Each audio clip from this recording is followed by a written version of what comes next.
So I was inspired to make this video after thinking a little harder about something I said in my review of Rise of Skywalker. Basically, I argue that the movie would have made slightly more sense if Palpatine's fleet was made up of mystical force constructs, or some kind of giant monsters, instead of literal Star Destroyers identical to the ones in the original trilogy. It seems that one of the main reasons why Abrams might have decided to do this was because he didn't want to stray too far from the series' sci-fi roots by being too fantastical. So I just wanted to put it out there that Star Wars has never been a science fiction series to begin with, and doesn't need to be. From a storytelling perspective, it's purely fantasy with some sci-fi aesthetics. Now, some of you are probably thinking, what are you talking about? Star Wars is like the sci-fi series. It has aliens, robots, and spaceships. That's like the holy trinity of sci-fi. Alright, that's all well and good. Star Wars does have these three things, but have you ever sat down and considered the actual impact of the existence of aliens, robots, and spaceships on the actual story and overall themes of the series? Alright, video's over. Thanks for watching, and see y'all next. Okay, for real though, I have quite a lot to unpack, so I'll be splitting this video into 3 sections. Now some of you might be nodding your heads and saying something along the lines of, yeah, Star Wars totally isn't real sci-fi because all the science is fake. There's no such thing as solar-powered planet laser beams or space wizards with glow sticks. Yeah, but that argument doesn't really work either because it would rule out pretty much every sci-fi blockbuster ever. I would argue that all of these movies are sci-fi. The question of whether or not the imagined elements are plausible according to actual scientific consensus is what separates hard sci-fi from soft sci-fi.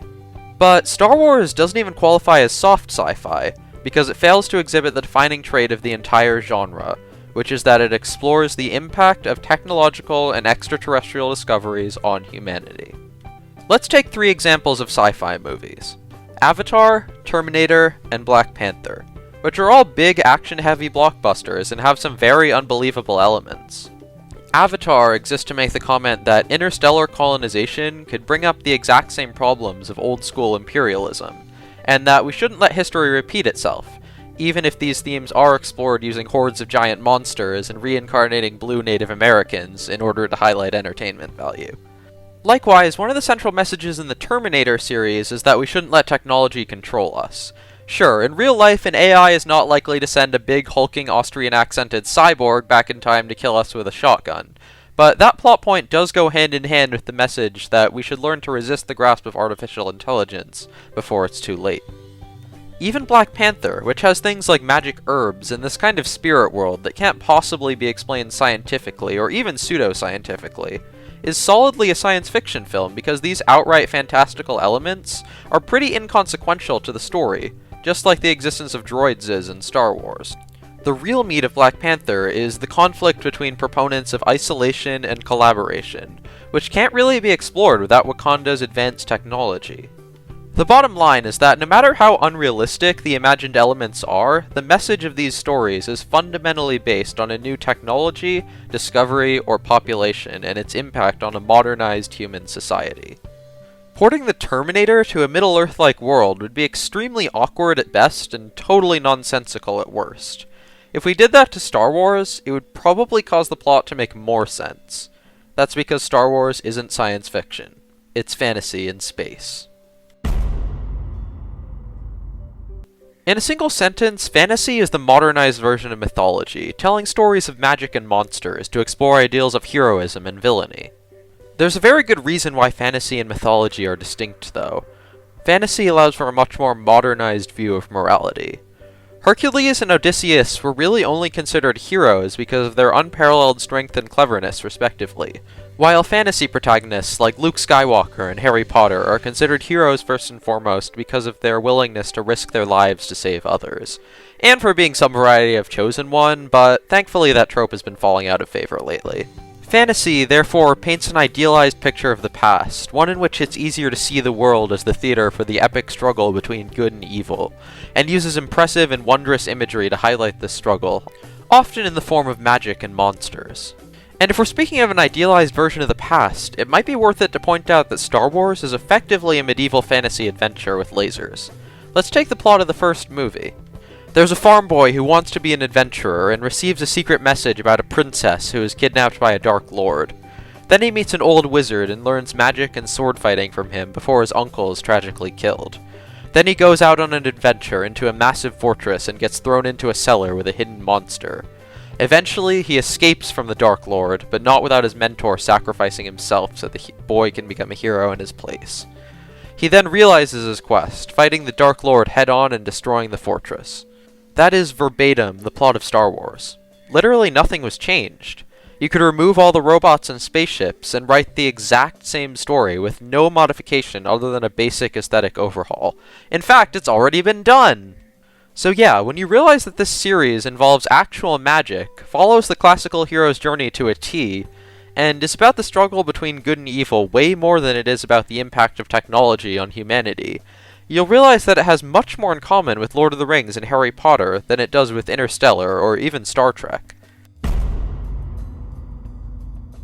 If I hadn't made it clear, my observation that Star Wars is not science fiction is by no means a dig at Star Wars. In fact, I think that the series' combination of fantasy storytelling with space-age aesthetics is honestly pretty awesome, and it probably wouldn't have made nearly as much of an impact on pop culture if it had the same story in a Tolkien-esque medieval world. Like this thing! Sure, the fact that it takes place in space does create a couple of questionable world-building moments from time to time. In particular, the series really seems to struggle with scale. Each planet really makes more sense as a country or region in a single world, and the fact that there seems to be only 2 or 3 strongly Force-sensitive families in the whole galaxy makes it feel way smaller than it really should be. But I'd say that we can deal with these inconsistencies for the sake of unique aesthetics. That said, I don't think the series should see its classic aesthetic as a be-all end-all, as I hinted at in my Rise of Skywalker video. My advice to future filmmakers is that they shouldn't be afraid to go all in with the mystical aspects of the Force. Maybe even introduce a new source of magic, or bring in actual space dragons or something. Hell, it's sort of happened in the comics before. I'd also like to point out that fantasy as a genre is no more limited than science fiction.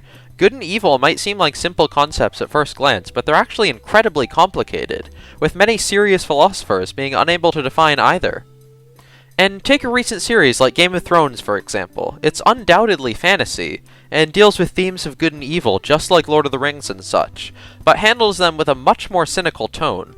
Instead of Tolkien's message that good will always triumph over evil because a higher power made a good world, Martin sends the message that being naively loyal to a moral cause is an easy way to get your head chopped off.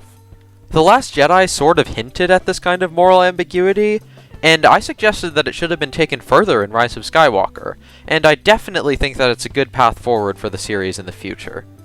It's also very possible for something to be both fantasy and science fiction at the same time. Superhero stories often include elements of both, but they're so codified at this point that superhero fiction should be an entire genre.